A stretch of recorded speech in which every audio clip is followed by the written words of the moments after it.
solo veo chatbots por todos los sitios. Veo Ya. chatbots por todos los sitios y veo poca, ¿sabes?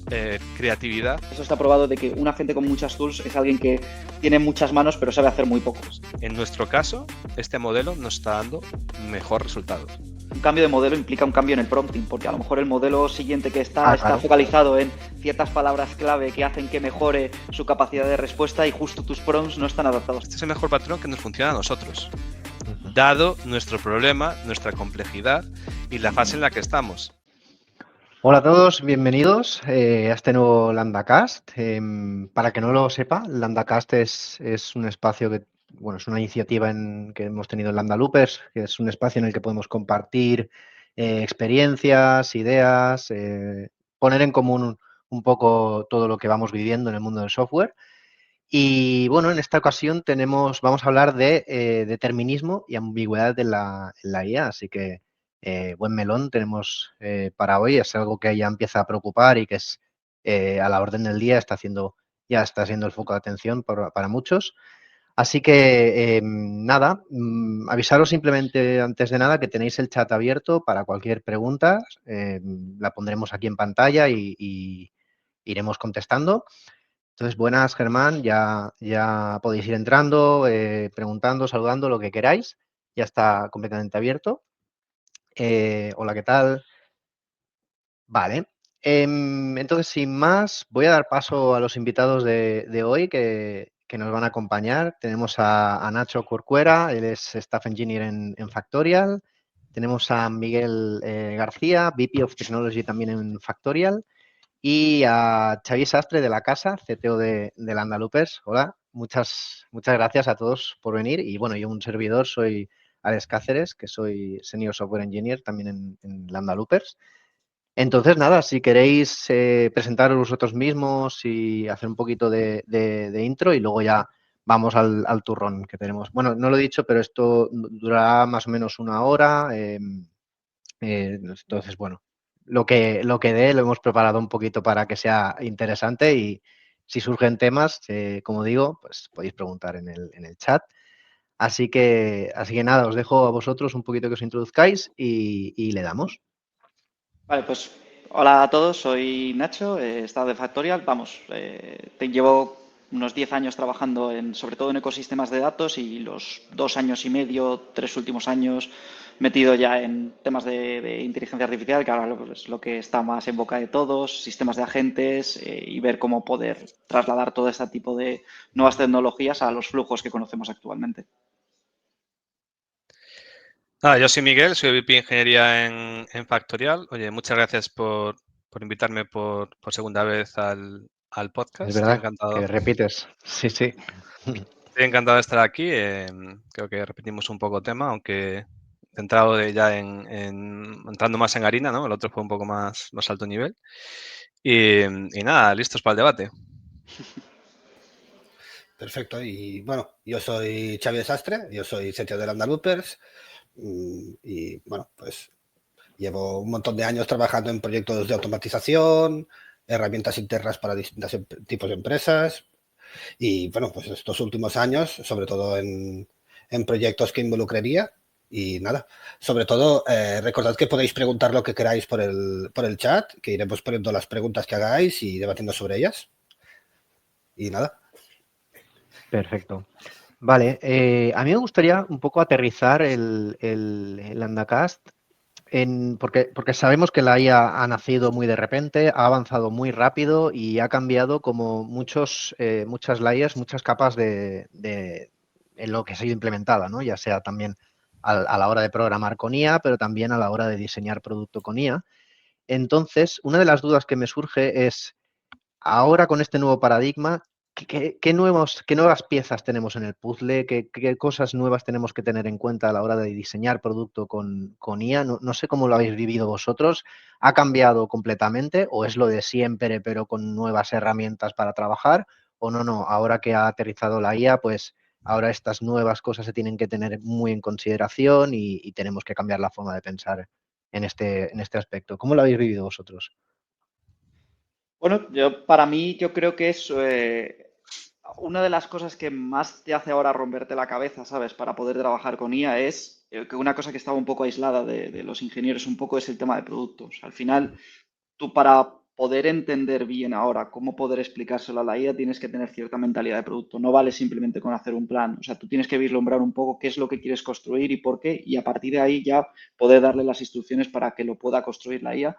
Y yo creo que esa es la parte más importante ahora mismo, ¿sabes? Independientemente de qué herramientas utilices o qué modelo puedas utilizar o qué IDE de código con temas pues eso, tenemos Cursor, tenemos Cloud Code, tenemos como diferentes herramientas y demás, pero yo creo que esa visión de arquitectura y esa visión de producto es lo que, más o menos utilizando cualquier herramienta de las que hay en el stack ahora mismo, te va a ayudar a avanzar mucho y te va a ayudar a hacer un buen desarrollo, ¿sabes? Y que creo que es la clave, ese cambio de mentalidad que tiene que empezar ya desde ahora, porque si no, no vas a poder utilizarlas hasta el máximo potencial.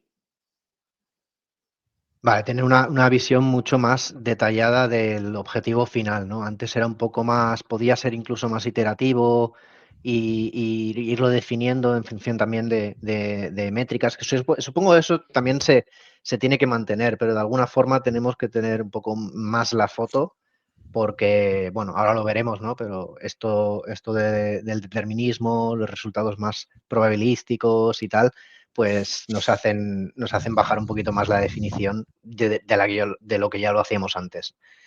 Vale, y a nivel de requerimientos, es decir, ¿qué cosas nuevas se están pidiendo que antes no se pedían? Pues eso, ¿no? Nuevas piezas de infraestructura, nuevas condiciones que se tienen que cumplir, porque lo está cambiando todo, como decía antes, a todos los niveles. O sea, hasta aquí hemos tenido el mundo en el que tú escribías un formulario, lo programabas, ¿no? Y tenías controlado cada input exacto, cada regla para cada campo, pero ahora es como hemos abierto una puerta en el que el usuario puede interactuar hablando con lenguaje natural y entonces tienes como muchísimo menos control ahí, ¿no? Entonces, se me ocurren nuevas piezas, ¿no? Todo, pues eso, ¿no? Agentes, guardrails, todos nuevos sistemas de seguridad, tracing, todo esto, ¿no? Que son todo conceptos relativamente nuevos o evolucionados, pero no sé si esto sigue siendo lo que decía un poco antes, ¿no? Sigue siendo lo de siempre 2.0 o es una nueva forma de crear producto. O sea, aquí el tema es que cuando hablamos de IA, cada uno interpretamos una cosa distinta, porque hemos generalizado tanto el concepto. Entonces, no es lo mismo cuando hablamos de aplicar IA a un producto que consume un usuario final. Entonces, hay que aplicar, el diferencial es aplicar una aproximación de experiencia de usuario diferente, que cuando hablamos, pues, de implementar una nueva arquitectura o de automatizar procesos, ¿no? Yo, desde el punto de vista más de la experiencia de desarrollo, desde un punto de vista de arquitectura, en el fondo son los mismos patrones que ya hemos utilizado a lo largo de toda nuestra carrera profesional, pues la monitorización, pues el testing, pues tanto las pruebas de integración como las del unitario, ¿no? Que ahora todo esto en el mundo ya mucho lo denominamos evals, ¿no?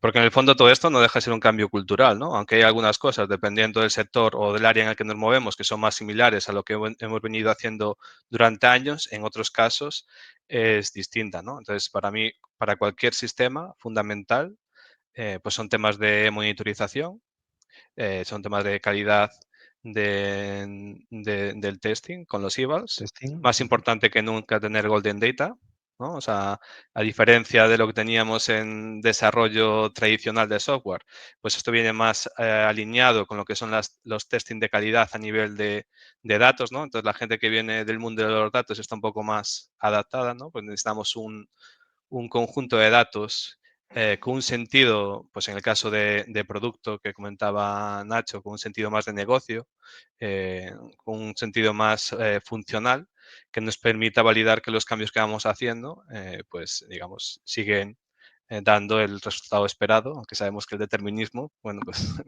hablaremos a lo largo del día de hoy. Y después también es importante determinar los casos de uso para saber en qué contextos el determinismo es importante y en qué contexto no lo es tanto. Claro, claro. Claro, es que esto es una de las cosas que, bueno, si queréis ya entramos al turrón. Hay muchas palabras ahora mismo, determinismo, reproducibilidad, predictibilidad, correctitud, ¿no? Entonces, como que estos conceptos empiezan a tomar ya importancia porque, claro, al final en un producto serio, pues sí que es algo crítico, ¿no? A tener en cuenta. Pero es que otras veces puede no tener mucho sentido, ¿no? Y es una de las cosas que yo también he estado preguntándome. Muchas veces como que se intenta forzar a que los LLMs, que por propio diseño son estocásticos o probabilísticos, es decir, no lo vamos a conseguir nunca del todo, que sean 100% determinista. Y entonces me lleva a preguntar, pero es que además tiene sentido, si lo tuviésemos de verdad 100% determinista, ¿no estaríamos perdiendo toda la potencia que esto nos da? Yo creo que aquí hay que rescatar una cosa que ha dicho Miguel y es, depende del caso de uso. O sea, para Claro. mí eso es clave. Cuando tú quieres que un agente, un LLM, sea creativo y cuándo no, ¿vale? Porque aquí voy a introducir lo de la temperatura para que más o menos lo tengamos simplemente para la gente que lo está escuchando, que es el falso mito de poner la temperatura a cero, no hace que sea más determinista o menos, simplemente reduce para que tu siguiente token sea el más probable. Pero eso no quiere decir que no haya cierta aleatoriedad en seleccionar ese token más probable por diferentes kernels, GPUs, dónde está corriendo, etcétera, ¿vale? Diferentes casuísticas y todo. Entonces, al final, tú lo que tienes que ver es cuándo te puedes permitir que tu LLM o agente sea aleatorio. Por ejemplo, en el caso de ChatGPT, todos sabemos que ChatGPT al final estás haciendo ahí un toma y daca y te puedes permitir cierto nivel de aleatoriedad porque no estás 100% confianza en la respuesta que te está dando. Sin embargo, por ejemplo, el caso que tenemos en Factorial de utilizar datos de la propia compañía para resolver preguntas y demás, claro, tú ahí si das un dato erróneo, tú imagínate que te doy el dato de tu nómina y te lo doy mal, porque te lo estoy dando en céntimos, no en euros, te estoy pasando cualquier cosa, etcétera. Ahí no puedes permitirte esa aleatoriedad, porque esa aleatoriedad lo que va a hacer es crear, por ejemplo, una falla en el cliente de que no confíe en el dato que le estás mostrando y no va a utilizar el producto, porque claro, ve que hay un problema ahí de que esté funcionando mal. Entonces yo creo que la clave aquí es medir el caso de uso que quieres resolver y cuándo te puedes permitir que sea creativo o no el agente y luego ya podemos hablar de cómo reducir esa creatividad, aunque le pongamos temperatura cero, cómo poder aumentarle las cosas que le puedes dar para que reducir exactamente todo y que dé una respuesta más o menos, digamos, siempre puede haber fallos del 99,9% o cualquier cosa de que se le pueda seguir escapando algo y contestarte de una manera que no debe. Además, yo creo que aquí no solo buscamos, o sea, en ciertos tipos de problemas, no solo buscamos el determinismo, en el de si le pongo exactamente la misma cadena de tokens, me devolverá siempre lo mismo. También buscamos que si yo cambio ligeramente la forma de expresarlo, me dé un resultado coherente. O sea, buscamos una correctitud en este resultado que, por mucho que dijéramos, no, es que usó la misma tarjeta gráfica, las mismas, las race conditions se cumplen de la misma forma siempre igual, la temperatura es cero, el top K es cero, igualmente no nos solucionaría el problema de, vale, si le expreso ligeramente la pregunta distinta, la pregunta de, en vez de devuélveme la nómina de tal empleado, devuélveme la nómina de empleado con I de tal. Si estas dos cadenas de tokens no convergen en un resultado similar o que tiene el mismo significado semántico, tampoco nos sirve que sea determinista, ¿no? Entonces, aquí buscamos una correctitud, una estabilidad en el contenido de la respuesta que es mucho más complejo que todo esto, yo creo, ¿no? Claro, ahí está el reto, ¿no? Porque una de las cosas que nos aporta, digamos, hablamos de IA, realmente en el 90% de los casos acabamos hablando siempre del LLMs, que hay más cosas que esto, pero bueno, ahí está el reto, ¿no? En el input lo que buscamos es que somos capaces de interpretar la intención de los diferentes mensajes de los diferentes usuarios, teniendo en cuenta que el lenguaje humano es ambiguo Claro. y poco determinista, para obtener en muchos de los casos una respuesta determinista, no en lo teórico, sino en lo práctico. Porque en lo teórico es imposible. No vamos a conseguir un determinismo porque es lo que comentasteis antes, ¿no? O sea, al final es un tema estocástico. Pero en la práctica, con muchas de las cosas que nos pasan en el día a día, buscamos un determinismo práctico, ¿no? Que es, oye, ante unos factores similares, buscar siempre un resultado correcto, ¿no? Y en el caso de no poder asegurar que sea un resultado correcto, entonces puedo o bien no responderte, decirte que no soy capaz de obtener esa respuesta, o bien obtener la respuesta más similar y darte el contexto suficiente para que tú puedas interpretar si la respuesta que te estoy dando está asociada o responde a la pregunta, ¿no? Porque muchas veces es que en el humano, o sea, cuando hacemos esta experiencia para los usuarios finales y ese usuario final está trabajando con un agente que sustituye a otra persona de la empresa que pasa a hacer algo más, de mayor valor, seguramente el 20% de las conversaciones, persona a persona, pues son ambiguas. Entonces, que en la comunicación tenemos un gran reto, ¿no? Entonces, yo creo que en general, a día de hoy ya somos capaces de mejorar la comunicación humano-humano con humano-agente, buscando este determinismo. Después en otras casuísticas en las que no es tan interesante, ¿no? Pues creo que cuando estuvimos en la conferencia de Madrid estuvimos hablando de un asistente, un agente para SQL, ¿no? Bueno, realmente para generación de métricas y demás. Pues ahí muchas veces cuando estás trabajando con un usuario técnico, muchas veces lo que busca ese usuario es una primera aproximación, ¿no? Que es la misma iteración que cuando trabajamos a veces con Cursor en nuestro entorno de desarrollo, que buscamos propuestas, que después validamos, o sea, buscamos mejorar nuestra productividad y no tanto la super respuesta correcta en el 100% de los casos, ¿no? Preferimos quizás esa creatividad en muchos casos versus una respuesta estructurada. Creo que aquí, o sea, una de las cosas clave es romper el folio en blanco, que creo que siempre ha sido uno de los problemas que siempre cuando te enfrentas a una nueva cosa, o por ejemplo el caso que ponía Miguel, te pones a crear un reporte o cualquier cosa, enfrentarte a ese folio en blanco y poder de una forma rápida tener una estructura, tener un esqueleto de manera rápida, y yo creo que ahí es donde entra que no quieres tanto que sea determinista, sino que sea creativo, para que te dé una estructura más o menos con las normas, las partes que tú estás queriendo, y a partir de ahí tú ya construyes, ¿sabes? Y vas depurando todo lo que ves en pantalla. Claro, es que además el problema de la correctitud o de que la respuesta cumpla ciertos criterios, ¿no? A veces puede ser una cuestión de el número tiene que coincidir porque es contabilidad, porque son recursos humanos, porque aquí no le podemos pagar lo que no toca a un empleado, ¿no? Pero hay otros tipos de retos de correctitud que no tienen por qué ser que el número coincida, sino una cuestión más bien de formatos. Si el resultado de este LLM tiene que pasar a otro proceso automático, tienes que estar formateado, tiene que seguir una estructura output, tiene que seguir una estructura específica, que esto sí que hay más herramientas que tienden a ayudarnos a cumplir con esto, ¿no? Pero, por ejemplo, en el caso de creatividades, en el caso de temas de marketing, de generación de contenido, muchas veces el reto no está tanto en sí mismo que te devuelva una respuesta específica o estable, porque hay muchas formas de resolver correctamente o de dar respuesta correctamente a una inquietud o a un reto, pero sí que hay líneas muy importantes a nivel de marca, de cultura, de temas de no desinformación legal que no puedas dar, no des recomendaciones médicas, ¿no? No te metas en un fregado que pueda tener consecuencias legales, ¿no? Entonces, aquí estamos hablando más de una cuestión mucho más semántica, puramente, ¿no? De el contenido de este mensaje tiene que seguir unos formatos más de branding, ¿no? De cómo es la marca al expresarse, y a la vez no puedes hacer claims que puedan suponer un riesgo para esta corporación o para... Entonces, tenemos como muchas vías diferentes de qué significa la correctitud, depende del problema. Entonces, aquí... Claro, pero por ejemplo... Ahí, dale. No. Digo, iba a decir que hay procesos en los que sí es importante esa correctitud.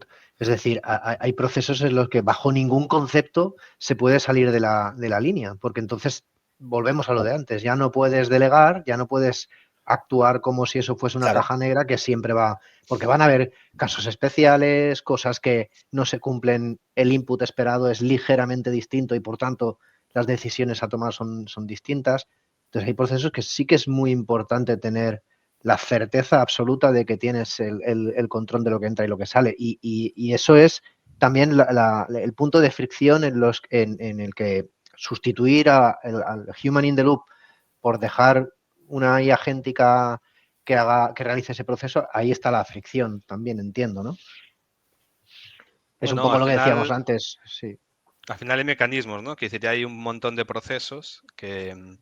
Yo voy a poner un par de ejemplos, ¿eh? Volviendo un poco a la parte de la correctitud, hay productos de generación de contenido interno empresarial de nicho para resolver precisamente este problema, ¿no? Son productos que únicamente se dedican a generación de contenidos, incluyendo este tipo de contextos, de guardrails, de pues, cosas como, oye, pues imaginaros Microsoft cuando la palabra Windows, pues claro, es una palabra que está, pues cuando se refieren a ventanas, se refieren a ventanas concretamente del navegador. O sea, hay muchas empresas con un producto dedicado a eso desde hace años, ¿eh? No del último año, ¿no? Ya llevan mucho tiempo trabajando con LM y que tienen un proceso muy específico para esa parte, ¿no? Sí, al final hay una cosa que no hay que dejar de, de tener en la cabeza que es, o sea, el por qué nacen los LLMs es un poco de transformar dato no estructurado a dato estructurado. O sea, ¿por qué nacen? Porque las mayores aplicaciones que estamos teniendo ahora mismo, ¿sabes? Y demás, es eso. Luego tú puedes implementar todo tipo de controles que quiera, porque no deja de ser una ingeniería de software tradicional. Tú tienes un workflow, tú tienes diferentes steps, cada step le vas poniendo uno de los agentes porque necesitas transformar o una entrada no estructurada o que tome una decisión en base a X cosas, ¿vale? Y entonces tú ya puedes poner diferentes caminos para poder comprobar que cada salida es correcta o no y decir, mira, oye, no contestes nada o sigue para adelante. Y otra de las cosas muy importantes que yo creo que es aquí es que a mí me gusta pensar de esta forma y es cuando estamos haciendo valves, a mí no me interesa tanto medir, por ejemplo, que en función de la entrada de datos me esté dando una frase más correcta o menos correcta o formateada con un string o lo que sea, sino cómo ha llegado a ese dato, cómo ha llegado a esa conclusión, ¿vale? Si le he dejado que automatice ese camino de, oye, mira, te estoy dando una serie de tools, tienes que acceder a los datos del empleado. O sea, nosotros como ingenieros sabemos exactamente que hay que hacer una select de esta tabla o hay que ir directamente a este endpoint o hay que atacar con estos parámetros a este lado.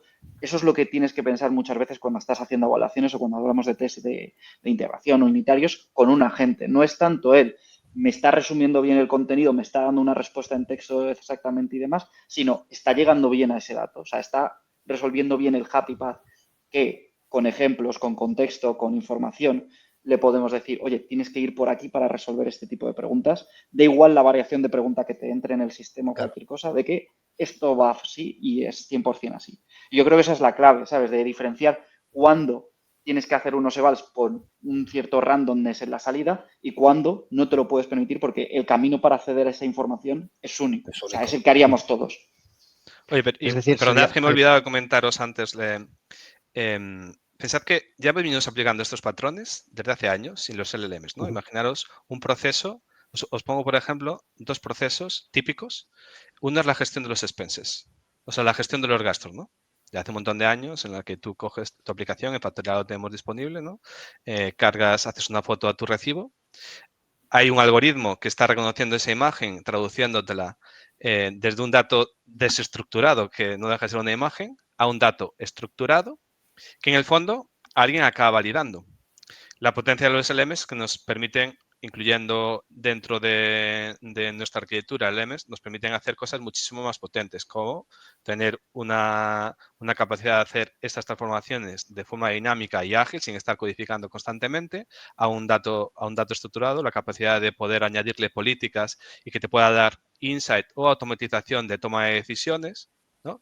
Pero las mismas políticas que estábamos aplicando, las mismas medidas que aplicábamos antes para validar que el resultado era correcto, en realidad son las mismas que aplicamos ahora. Y en el medio lo que tenemos es pues, la parte del performance y la calidad del modelo que estamos utilizando, ¿no? Correcto, que ese también es otro punto interesante, ¿no? Estamos hablando de un ritmo de crecimiento y de salidas de nuevos modelos que van casi por semanas. Hacer ese benchmark y poder hacer cherry pick de modelos según casos de uso y tal, todos estos sistemas, que luego hablaremos de cómo los implementamos, también nos tienen que permitir hacer eso de forma ágil. Yo aquí lo veo según lo que estabais diciendo, y corregidme, que es más una hipótesis. En el mundo clásico teníamos nuestro algoritmo, nuestras reglas de negocio, nuestros casos de uso y nuestros tests. Y entonces teníamos nuestras pipelines que ejecutaban los tests, pasan o no pasan, ¿no? Y está claro. Y aquí parece como que ese pasa no pasa se ha convertido en un gradiente, ¿no? Un gradiente de correctitud. Es como esto es lo suficientemente correcto como para darlo por bueno, ¿no? Pero nunca va a ser 100% o cero, ¿no? ¿Van por ahí los tiros?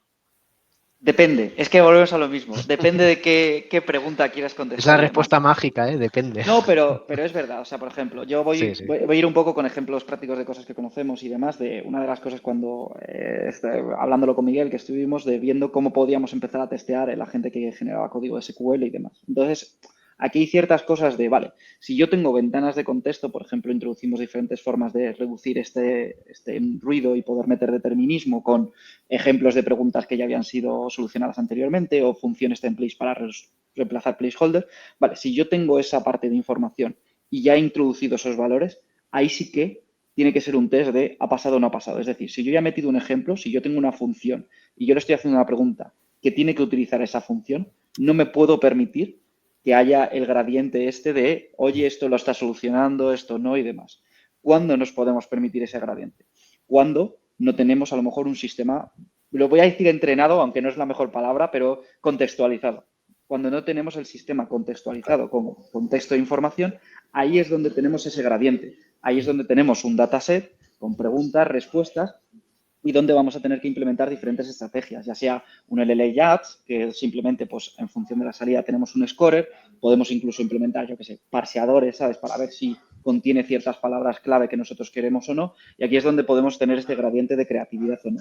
Pero cuando nosotros hemos contextualizado el sistema y consideramos que con ese contexto tiene que contestar A, B y C, ahí es donde es un ok o no, porque si no, tú nunca sabes cómo vas a poder medir que un cambio puede estar rompiendo tu sistema o no.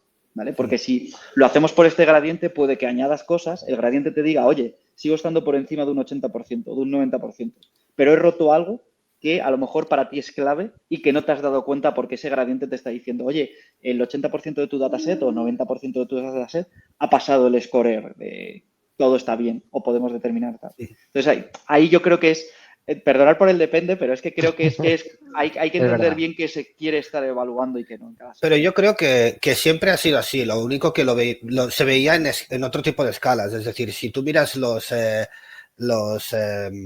uptimes y el estatus de sistemas gigantes, ¿no? De grandes proveedores de cloud y todo esto, ¿no? Verás que tienen ciertos test o ciertas pruebas o ciertos estados que son go no go, que si esto no está activo o no está pasando, el sistema no está funcionando. Pero después ahí tengo un 99 con 3 9 y un 5 de peticiones al CloudFront que han funcionado y un residual que no. Y aceptan cierto margen de error, ¿no? Lo que pasa es que ahora estamos trabajando con sistemas más estocásticos y que hay ciertas cosas que nos podremos permitir que tengan unos márgenes de errores distintos. Pero al final, ¿no? Es esto. En el caso de Factorial, pues no puedes dar el valor de la nómina incorrecto. Entonces, esto es un no-go, ¿no? Si ya tenéis un proceso para construir estas queries, pues las tenéis que construir de esta forma. Entonces, yo creo que dependerá también del caso. Seguramente en plataformas de creatividades, de textos más libres, pues no podemos asegurar el mismo tipo de precisiones, porque ya en sí mismo no hay una evaluación tan clara de qué significa que funcione o no, ¿no? Hay una evaluación mucho más ambigua. Totalmente. O sea, al final lo que tenemos que evaluar, lo primero es cuál es la expectativa de nuestro usuario, cuál es el valor que aportamos, cuál es el diferencial y cuál es el impacto en cada uno de estos casos de uso, en cada uno de estos escenarios de esta parte no determinista.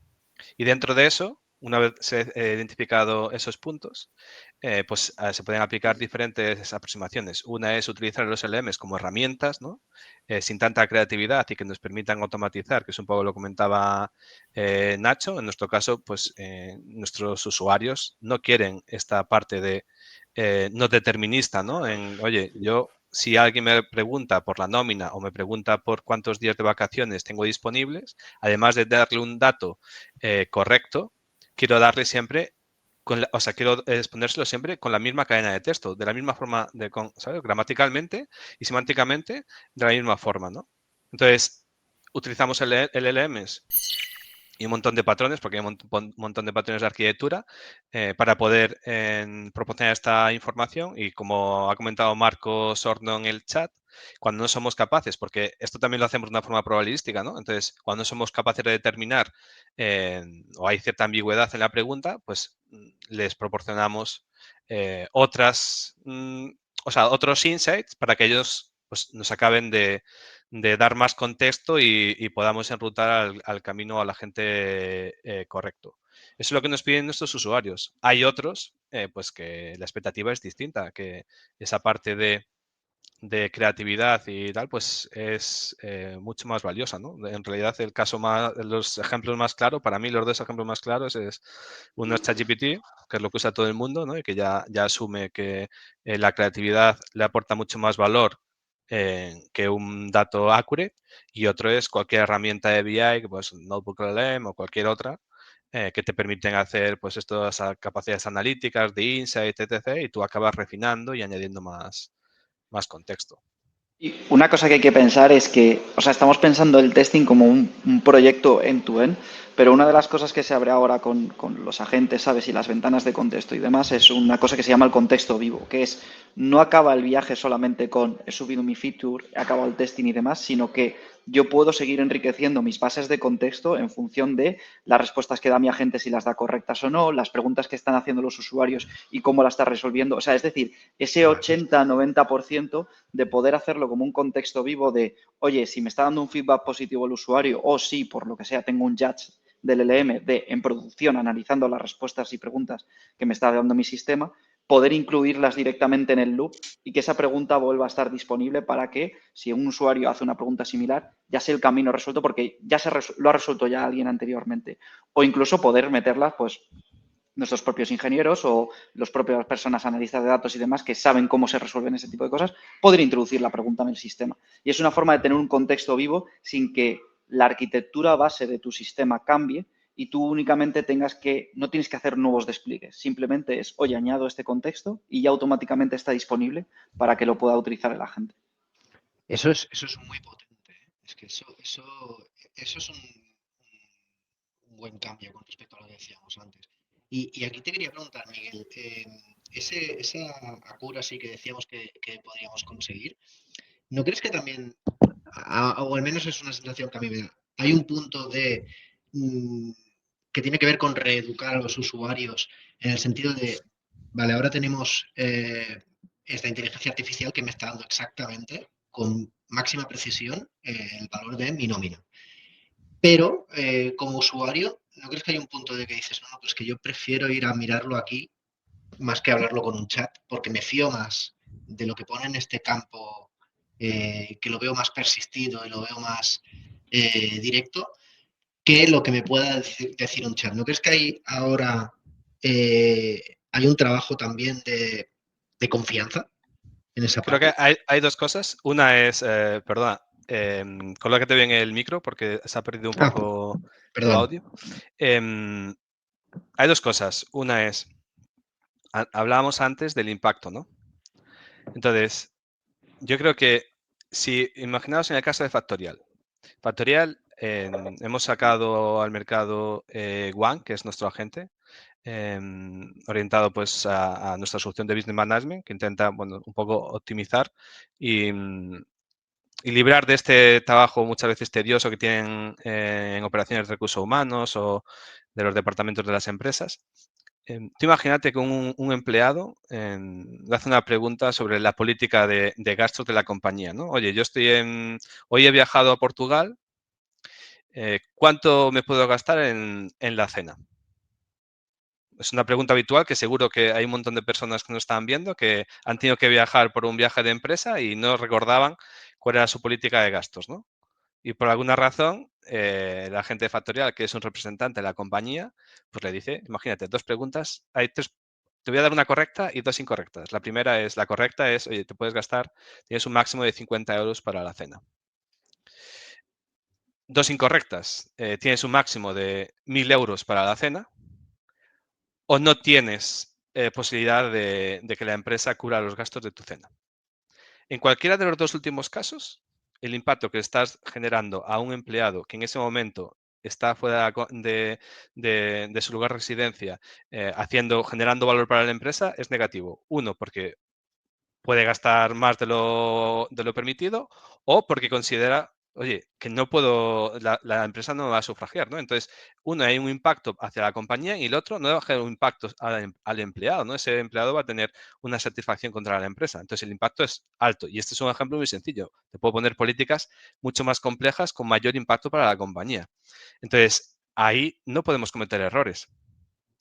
Entonces, no se trata solo de darle el dato correcto, se trata de darle, oye, si no soy capaz de darte el dato, pues entonces contacta con la persona de People, ¿no? La persona de tu compañía, que es el punto de contacto para que te podamos resolver esta pregunta, ¿no? Y después, de la otra parte de la experiencia, educar a los usuarios, y prefiero ver el dato en una pantalla. Yo no creo que sea tanto eso, que ese es un tema de confianza, que lo comentó Nacho al principio, ¿no? Yo creo que las personas, los ingenieros en general, estamos muy enfocados ahí con los últimos benchmarks de cada evolución que hay en los modelos, que yo cada semana veo una nueva versión de Gemini, de OpenAI, de Cloud, o sea, cada uno y con un benchmark. Después vienen los chinos y también, ¿no? O sea, hacen todo mucho mejor y más barato. Pero veo pocas personas hablando de experiencia. Y ya hace tiempo que vengo comentando que realmente el diferencial es la experiencia, ¿no? O sea, y siempre pongo el ejemplo de la aplicación móvil, pero es que nosotros con nuestros usuarios, que estamos ahora con la parte analítica, lo estamos viendo perfectamente. Yo sí puedo hacer algo con un clic. No quiero escribirlo en chat. ¿Sabes? Si yo puedo ir a una pantalla de reporte y con un clic seleccionar la información que es relevante para mí, ¿por qué voy a escribir una frase que me lleva, no sé, 20 segundos más? Pero yo al final lo que tenemos que hacer es resolver problemas a nuestros usuarios, al que sea, ¿no? A nuestros clientes, usuarios, a nosotros mismos, y no lo contrario, por muy fancy que sea, que yo sé que es súper chulo, ¿no? Escribimos ahí en el chat cualquier cosa y no se entiende. Ya, pero yo si lo hago en un clic en mi día a día, después del primer día que lo pruebo, ya no quiero seguir escribiendo. Entonces, ahí es donde está realmente el diferencial. En cómo vas a cambiar la experiencia del usuario para hacerle la vida mejor. Y creo que ahí es donde muchas empresas no están poniendo el foco, porque yo solo veo con toda, o sea, desde la mayor humildad, y solo veo chatbots por todos los sitios. Veo chatbots por todos los sitios y veo poca, ¿sabes? Creatividad en cómo generar ese mayor impacto en el día a día. Sí, es un poco aquí lo que comentaba Marcos, ¿no? Cómo te diferencias con tanto volumen de producto similar solo por el hecho de incrustar esta nueva tecnología sin pensar si tiene sentido o no. Hay muchas cosas, lo que tú decías, a mí me venía a la mente. Evidentemente, claro, es que yo prefiero ir a ver una pantalla que sé que tengo el botón aquí, que le doy y me olvido y veo el dato. Pero hay casos que sí que puede tener, bueno, hay muchísimos casos, ¿no? Yo me viene a la mente, por ejemplo, si tengo una hoja en blanco y quiero construir un dashboard, no quiero estar 3 horas haciendo queries SQLs, pensándolas. Eso sí que prefiero hablarlo, ¿no? Dame la media de usuarios que no sé qué, no sé cuántos. Y ya lo incrusto y me olvido. Y me ha hecho mucho, me ha facilitado muchísimo el trabajo en ese caso. Yo una cosa porque me parece un buen foco el que ha puesto Marcos, ¿sabes? En el sentido de que, o sea, yo he vivido varios trends a lo largo de mi experiencia laboral y uno de ellos que siempre resonaba en la cabeza era cuando en su momento fue la época del Big Data, que yo creo que ahora estamos teniendo algo similar, que era todo tenía que ser Big Data. Es decir, si no tenías un proceso de Spark, si no tenías unos procesos automatizados, si no hacías un gran proceso, parecía que no estabas haciendo nada y tenías que dar eso para vender valor. Y al final todas las empresas estaban haciendo prácticamente lo mismo, aunque no tenían ni siquiera un problema real para resolverlo ahí. ¿Qué es lo que pasa? Que se tiraban directamente a la piscina. Y yo creo que aquí está pasando exactamente lo mismo y es un poco lo que dice Miguel. O sea, toda la gente está intentando como, vale, pues esto es lo que ahora hay que hacerlo ya, hay que meter ese chatbot, hay que empiece a contestar preguntas o que sea un health center o que conteste Q&A del usuario, pero ya tenemos el chat ahí incorporado y que funciona y demás. Y se está olvidando de lado a los usuarios de cuál es la evolución que están teniendo. ¿Están preparados para trabajar todo desde el chat o no? ¿O prefieren seguir haciendo un clic? ¿Cómo el chat o cómo un agente les puede ayudar a de verdad tener una mejora en su calidad de cualquier tipo de proceso que estén llevando a cabo, ¿sabes? O sea, al final Es lo que hablábamos en su momento con las expenses, una foto y directamente que eso te pase un dato estructurado. Ahí tienes un valor real, el usuario no tiene que estar picando a mano y tienes una universalidad, da igual que haga una foto de un PDF de un ticket de Amazon, de un ticket de cena, de cualquier cosa, que automáticamente eso va a tener un traspaso. Y ahí es donde de verdad tienes que pensar en cómo la IA o cómo los agentes o cómo el chatbot que estés incorporando de verdad va a aportar ese carácter diferenciador a los usuarios y va a hacerles la vida más útil. O sea, por ejemplo, el caso que dices de, oye, quiero directamente crear un reporte desde cero, solucioname el folio en blanco. Mira, quiero que el reporte tenga esto, esto, esto y esto. O, por ejemplo, otro de los casos que nosotros estamos trabajando en ellos es, oye, quiero hacer una encuesta.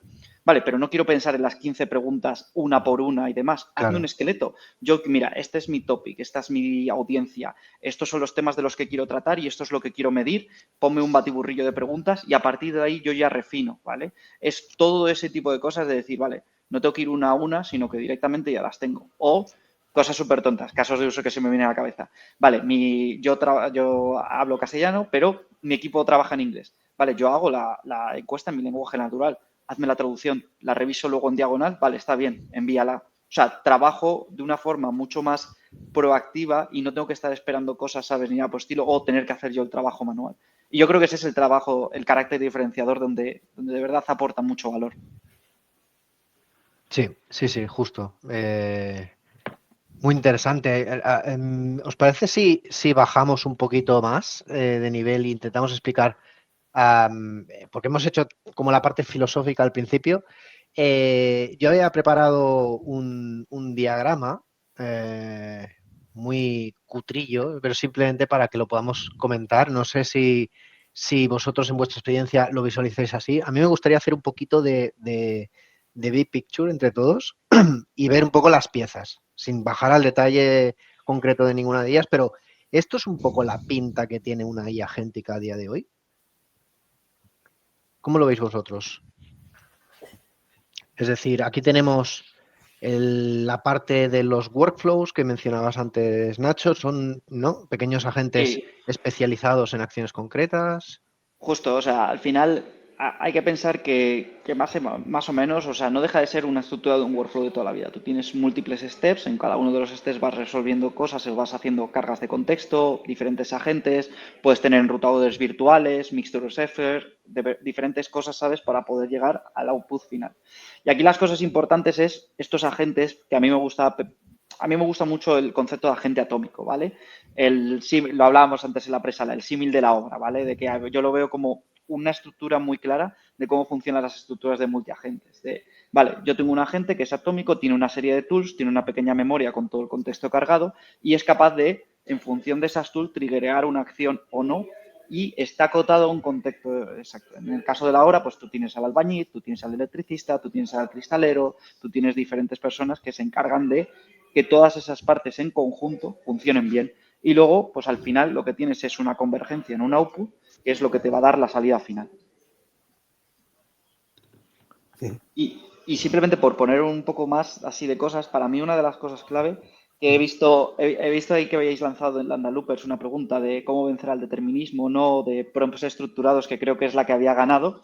Y para mí hay una cosa mucho más clave que el prompt estructurado y es el contexto. Es decir, cómo consigues sacar contexto dinámico que no viene estructurado. No es que tú pongas directamente un texto, este es el prompt, o hayas hardcodeado y demás, porque al final, lo hablamos también en la presala, no puedes pasarle 1000 tools, no puedes pasarle 1000 datos, no puedes pasarle toda la información que tienes disponible porque aunque las ventanas de contexto sean muy grandes, contaminas el contexto. Entonces no es capaz de tomar la decisión correcta, ¿vale?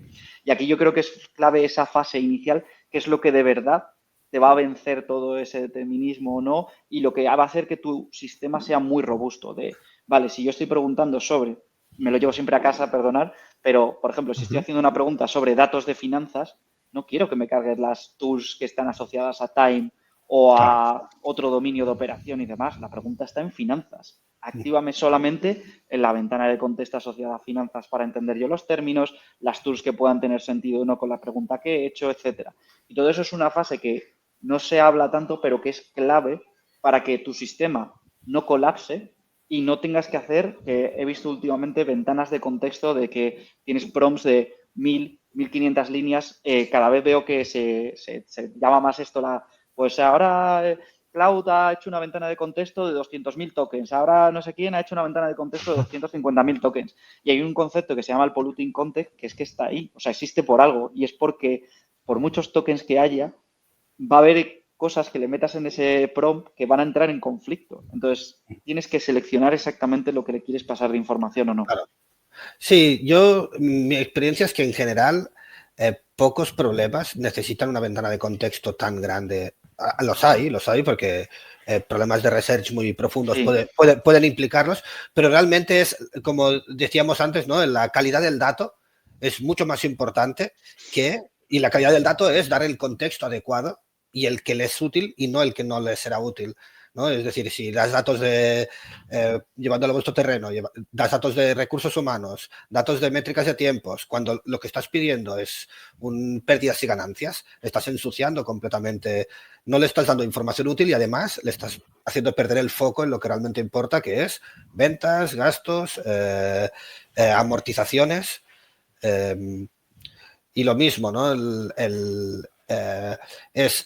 Si un agente tiene una tarea específica, dale solo el contexto que necesita para hacer esa tarea, todo el contexto que necesita, ¿no? Porque muchas veces somos muy vagos en la descripción y dices, y esta descripción, claro, dices, uy, la IA no suele responder tan bien como lo haría un humano cuando le hago esta pregunta, pero es que un humano está en un contexto mucho más complejo y mucho más rico que la IA. La IA tiene le has soltado una frase, ¿no? Y no tiene todo el contexto de que está trabajando en una oficina, que ha oído cosas por el pasillo, que ya sabe de qué le estás hablando, que tiene un rol muy específico. Entonces, cuando alimentas con un buen prompt, pero también con las tools adecuadas, ¿no? Con los recursos adecuados para que gane esos insights que necesita, sin ensuciarle demasiado el contexto, es cuando das buenos resultados. Y yo creo que aquí no es tan importante que haya salido el Opus 4000.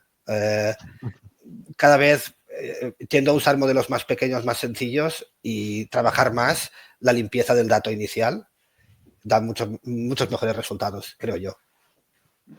A ver, yo creo que nos pasa con esto como con cualquier otro tipo de patrones de arquitectura. O sea, es que hay cosas que, por mucho que son nuevas, siempre caemos en lo mismo, ¿no?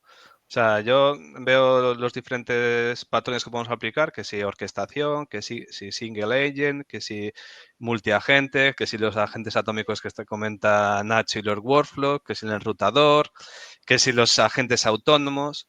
En los últimos 3 meses hablo con 3-4 personas que trabajan en contextos y problemas distintos y cada uno viene con una arquitectura y un patrón que le funciona a él. Entonces, para mí, el mejor consejo es que no importa que venga alguien de Factorial, yo o Nacho, y oye, es que este es el mejor patrón. Este es el mejor patrón que nos funciona a nosotros, dado nuestro problema, nuestra complejidad y la fase en la que estamos. Dentro de un año, a lo mejor hemos cambiado este patrón de arquitectura, ¿no? O sea, porque a día de hoy, pues sí, tenemos algo similar, ¿no? Con un enrutador, con agentes más atómicos, pero claro, yo os vuelvo a la mente la arquitectura de microservicios, que no deja de ser lo mismo aplicado a otro componente, ¿no? Pues llega un momento que la complejidad es tal que en muchos casos, pues hay muchas empresas que han hecho rollback de esas arquitecturas, se han intentado simplificar más, ¿no? Entonces, realmente tenemos que analizar cuál es el problema que queremos resolver. ¿Dónde está, en nuestro caso, el patrón que se alinea más a nuestros conocimientos, al tamaño del equipo que tenemos, al problema que queremos resolver y al valor que vamos a dar? Y con eso aplicar los diferentes patrones. Es que hay muchísimos. Hay muchísimos. Igual que realmente hay prácticamente los mismos patrones que a la hora de arquitectura de software. Entonces, en muchos casos que comentas es que un single engine con un contexto un poco más grande es mejor aproximación que un multiagente. Claro, tenemos que verificarlo. O sea, en Factorial llevamos un tiempo trabajando y hemos ido evolucionando, hemos ido adaptándonos a lo que nos daba mejor resultados. En nuestro caso, este modelo nos está dando mejor resultados. Pero no hay una verdad absoluta y además los agentes cada día pues evolucionan más, mejoran más, ya no solo el contexto, la capacidad de razonamiento. Para mí hay otra parte también importante que es la latencia, que se pierde, la gente se olvida mucho de esto, pero que importa mucho en la experiencia de usuario, y dentro de esta arquitectura que estamos mostrando aquí en el diagrama, pues todas las herramientas de monitorización a nivel de más de métricas, no tanto de calidad de datos, sino de las típicas métricas de SRE, ¿no?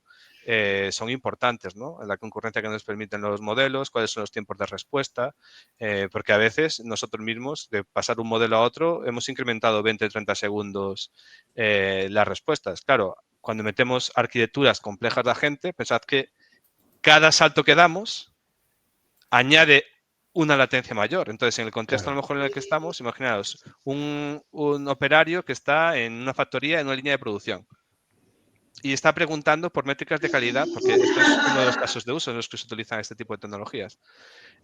Claro, no puede estar esperando 5 minutos. Si tenemos una arquitectura con 7 capas de agentes, cada una de ellas mete 30 segundos de latencia, claro, entonces tenemos que pensar el caso de uso y cómo aplicarlo. Y con esto que dices, también quería preguntar, justo con lo que hablabas de la latencia y cómo seleccionar el patrón más idóneo para tu caso, midiendo los resultados, ¿cuál diríais que son algunas de las métricas clave que sería interesante medir para decidir qué patrón aplicar en cada caso? Para mí hay una cosa que es clave y es el tiempo de espera del resultado. Es decir, no solamente medir el performance, sino cuánto es lo que está el usuario dispuesto a esperar o no por tener una respuesta en el sistema. O sea, evidentemente hay una cosa que nosotros hemos visto y es, para preguntas simples, el tiempo de espera de lo que está esperando el usuario es segundos. Lo mismo que tardaría él en hacer 3 clics y acceder a la información. Entonces, claro, si tú estás haciendo una pregunta de dime mi salario, por ejemplo, yo espero que me lo digas en segundos. No quiero que tarde un proceso 30 o 45 segundos. Ahora bien, si te digo, oye, búscame cuáles son los equipos que han tenido una mayor tasa de contrataciones de los últimos 6 meses. Yo ahí estoy haciendo una pregunta compleja. Entonces ahí mi tiempo de espera como usuario, o sea, el que yo voy a percibir como usuario puede ser mayor porque he entendido que le he hecho una pregunta compleja o no. Entonces, para mí el tiempo de espera en función del tipo de pregunta es clave para poder medir la calidad de los sistemas, ¿vale? Y luego otra de las cosas que también hay que pensar es cómo podemos, o sea, veo por ahí scoring, graders y demás, y es cómo de buena o cómo de, digamos, autocontenida está esa respuesta al usuario, que para mí es otra métrica de calidad para definir que tienes una buena experiencia de usuario o no, ¿vale? Y la última, que a mí es una de las cosas que últimamente le he estado dando vueltas a la cabeza y me gusta mucho, y es, tú al final puedes tener una pregunta con nosotros lo llamamos intents, pero que al final no deja de ser un enrutado o que estás preguntando cosas sobre un mismo tema, ¿vale? Entonces, tú cada vez que abres un tema diferente, tú tienes ahí un intent nuevo que se genera en la conversación y entonces la gente te va a contestar cosas o no sobre ese intent. Cuando la gente necesita hacer múltiples rounds porque le falta información, porque el usuario no le está contestando, no le estás contestando lo que quiera el usuario. Por ejemplo, dime los días de vacaciones de mi equipo, vale, pero ¿cuál es tu equipo? Vale, pero ¿cuál es no sé qué? Tú ahí estás generando una frustración porque los tiempos de respuesta puede que sean cortos, pero el turnaround es algo que estás llevando por un intento, estás teniendo 3 o 4 peticiones, cuando debería de ser mucho más tal. Y eso es otra también de las métricas muy importantes para poder identificar cuellos de botella y cosas que puedes solucionar para lo que comentaba Miguel.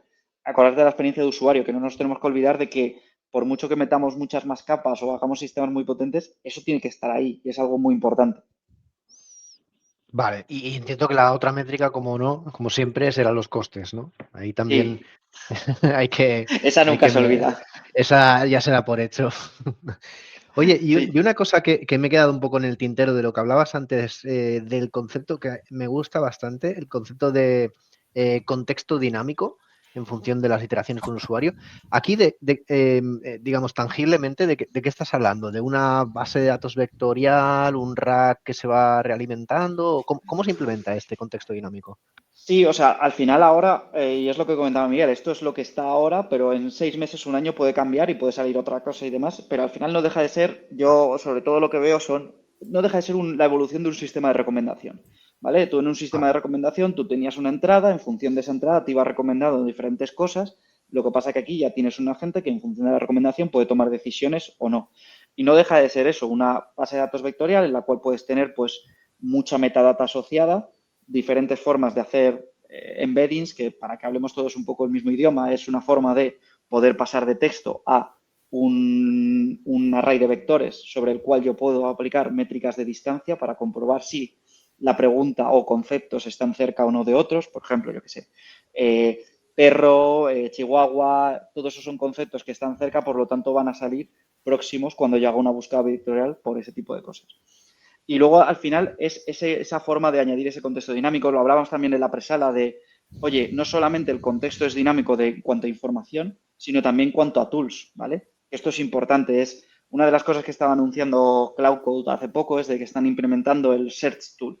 Es decir, tú puedes habilitar muchas tools, pero claro, al final eso está probado de que un agente con muchas tools es alguien que tiene muchas manos, pero sabe hacer muy poco, ¿vale? Y esto es un poco lo mismo. Es exactamente como, y Cloud Code es una de las cosas que han estado viendo y están implementando ellos internamente, de, oye, sobre toda esta base de datos de tools, busca las que de verdad van a funcionar para la respuesta del usuario. Y únicamente inyecta estas en ese contexto dinámico para que sean utilizables. O sea, al final son diferentes estrategias de cómo poder darle la información correcta para que funcione bien o no. Es lo mismo que tú, por ejemplo, si tienes que, yo como trabajo en el tema de data siempre lo llevo un poquito también para ese derrotero, pero era cuando hacías un trabajo de análisis de datos, ¿vale? Tú tenías que dar ahí toda la información y te ibas haciendo preguntas de, vale, necesito esta información para incluir en la presentación, para presentar estos resultados o no, etcétera. Aquí es lo mismo, lo que pasa que tienes que, en vez de meterlo en un PowerPoint, se lo tienes que soltar a un agente de una forma estructurada y correcta para que tome una decisión. Y todo esto, claro, lo que decíamos antes, todos esos cambios, todos esos, si ahora cambiamos de patrones, de arquitectura, de tipos de implementación, incluso también de una cosa que también es importante es el routing de modelos, ¿no? Tener también sistemas que te permiten hacer switch, evaluar y volver atrás si es necesario o cambiar, actualizar un modelo, sobre todo ahora que van saliendo, porque también como los grandes providers de IA van compitiendo entre ellos, a nosotros nos van llegando cada vez modelos mejores. Además, hay una cosa que hay que tener en cuenta y es, mucha gente a lo mejor no lo está pensando, pero un cambio de modelo implica un cambio en el prompting, porque a lo mejor el modelo siguiente que está Claro. focalizado en ciertas palabras clave que hacen que mejore su capacidad de respuesta y justo tus prompts no están adaptados a ese nuevo modelo. Entonces, por mucho que el benchmark sea muy bonito, cambiar de repente porque sí a tu nuevo modelo no hace que se solucione el problema.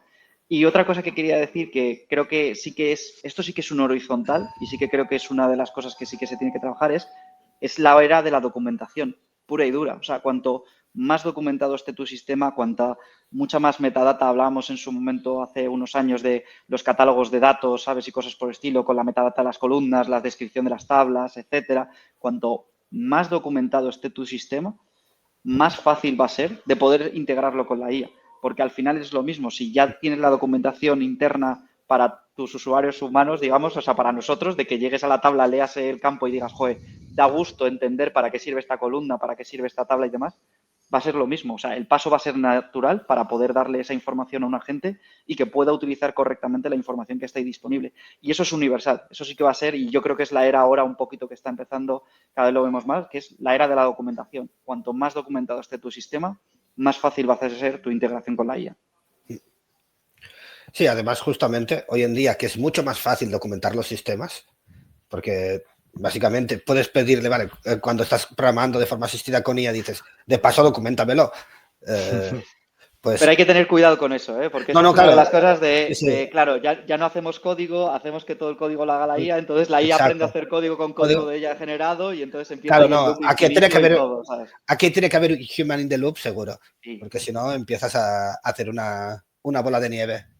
Bueno, se está remando en la dirección contraria, ¿eh? Se está remando a que cada vez sean más autónomos y están agrandando los tiempos de autonomía de los agentes para que, o sistemas de que los agentes puedan tomar de las herramientas de ticketing directamente las tareas y entonces en background vayan haciendo. O sea, pero sí, yo estoy de acuerdo que ahí aún es necesario el human in the loop.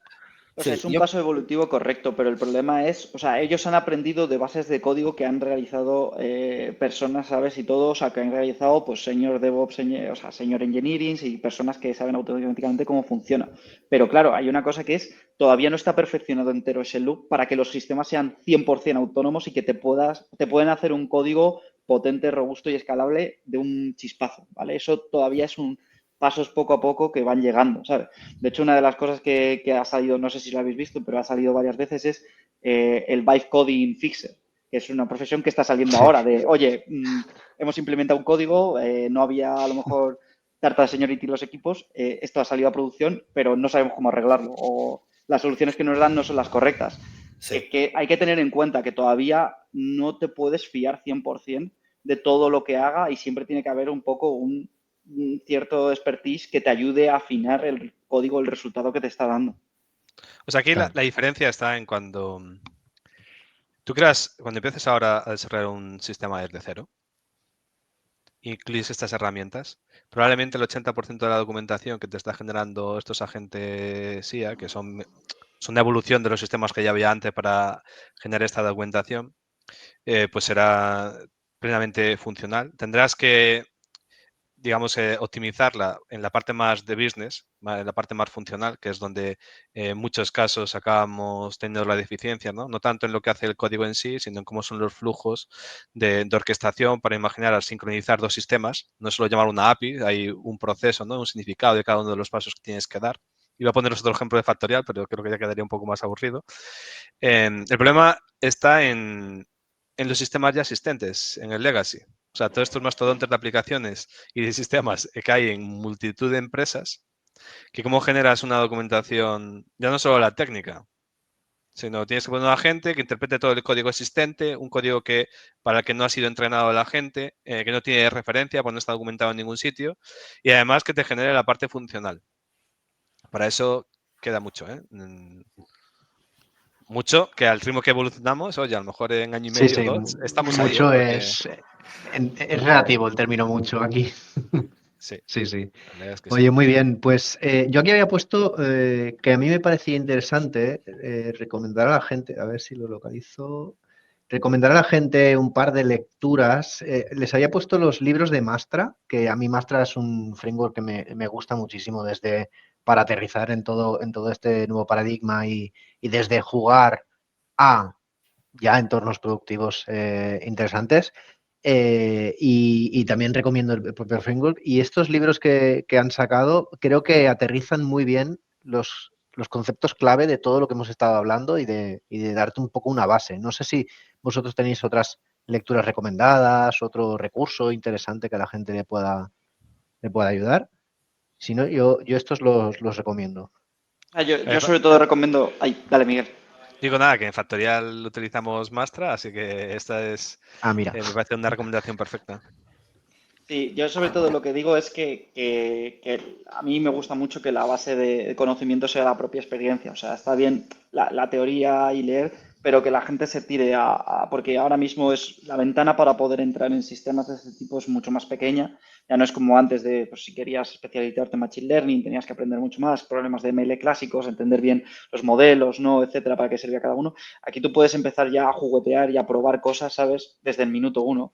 Entonces, yo diría que no solamente se queden aquí en la lectura, sino que hay ejemplos ya resueltos que prueben, que jueguen con los prompts, que vean cómo funcionan todo este tipo de cosas que hemos hablado, o estos conceptos de contexto, cómo pasa la información, tools, y que empiecen a familiarizarse con el sistema, porque de verdad que creo que con un poquito puedes empezar a rodar bastante bien y no es una ventana muy grande de aprendizaje.